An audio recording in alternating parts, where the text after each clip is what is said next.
You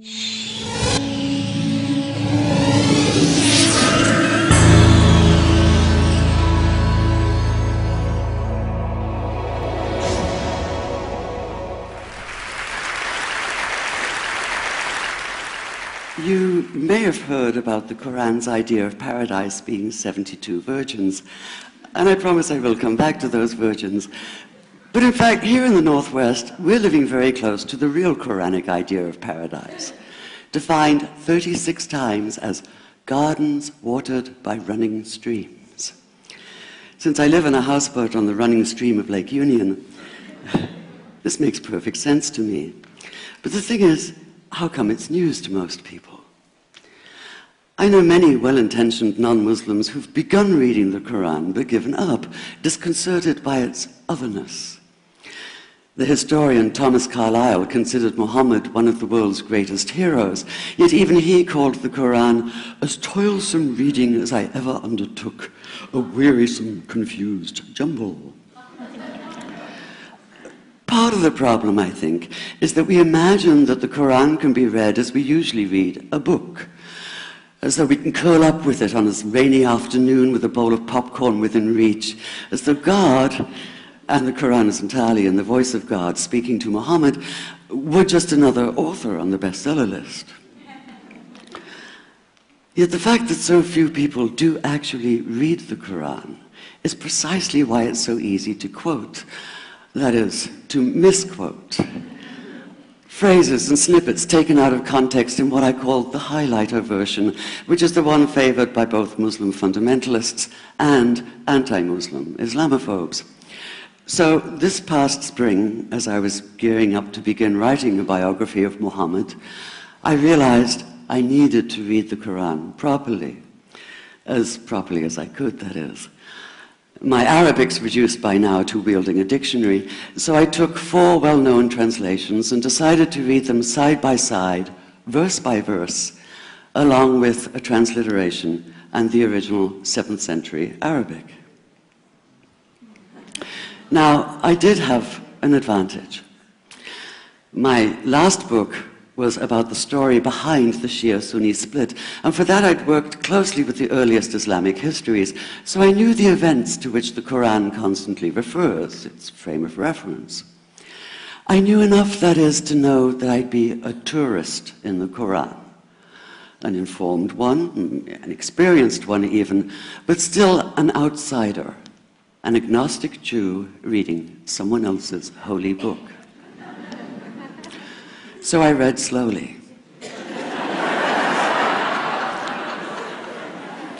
I'd set aside 3 weeks for this project, and that, I think, is what is meant by hubris, because it turned out to be 3 months. I did resist the temptation to skip to the back where the shorter and more clearly mystical chapters are, but every time I thought I was beginning to get a handle on the Quran, that feeling of, I get it now, it'd slip away overnight, and I'd come back in the morning wondering if I wasn't lost in a strange land. And yet the terrain was very familiar. The Quran declares that it comes to renew the message of the Torah and the Gospels, so 1/3 of it reprises the stories of biblical figures like Abraham, Moses, Joseph, Mary, Jesus. God himself was utterly familiar from his earlier manifestation as Yahweh, jealously insisting on no other gods. The presence of camels, mountains, desert wells and springs took me back to the year I spent wandering the Sinai desert. And then there was the language, the rhythmic cadence of it, reminding me of evenings spent listening to Bedouin elders recite hours-long narrative poems entirely from memory. And I began to grasp why it's said that the Quran is really the Quran, only in Arabic. Take the Fatiha, the 7-verse opening chapter that is the Lord's Prayer and the Shema Israel of Islam combined. It's just 29 words in Arabic, but anywhere from 65 to 72 in translation. And yet the more you add, the more seems to go missing. The Arabic has an incantatory, almost hypnotic quality that begs to be heard rather than read, felt more than analyzed. It wants to be chanted out loud, to sound its music in the ear and on the tongue. So the Quran in English is a kind of shadow of itself, or as Arthur Arbery called his version, an interpretation. But all is not lost in translation.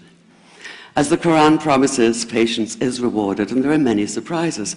A degree of environmental awareness, for instance, and of humans as mere stewards of God's creation, unmatched in the Bible.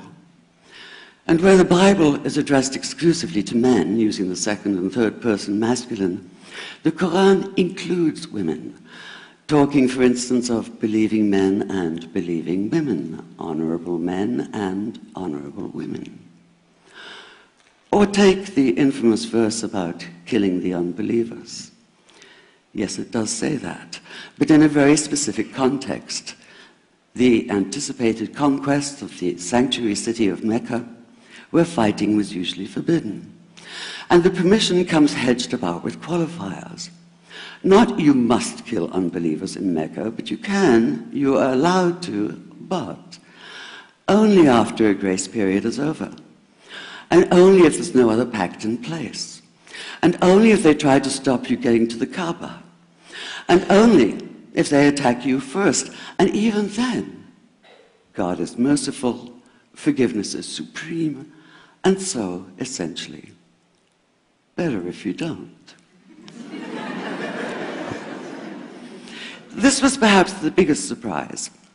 How flexible the Quran is, at least in minds that are not fundamentally inflexible. Some of these verses are definite in meaning, it says, and others are ambiguous. The perverse at heart will seek out the ambiguities, trying to create discord by pinning down meanings of their own. Only God knows the true meaning. The phrase, God is subtle, appears again and again. And indeed, the whole of the Quran is far more subtle than most of us have been led to believe, as in, for instance, that little matter of virgins and paradise.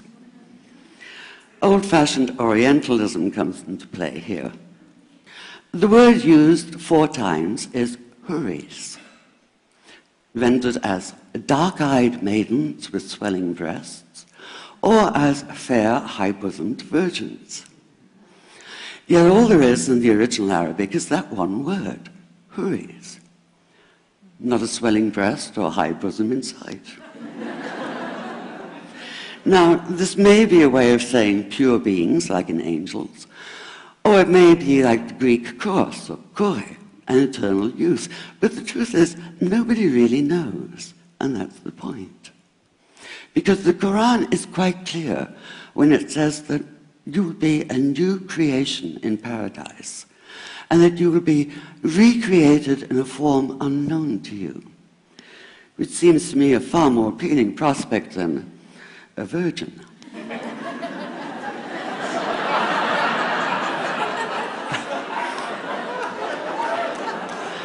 And that number 72 never appears. There are no 72 virgins in the Quran. That idea only came into being 300 years later, and most Islamic scholars see it as the equivalent of people with wings sitting on clouds and strumming harps. Paradise is quite the opposite. It's not virginity, it's fecundity, it's plenty, it's gardens watered by running streams. Thank you.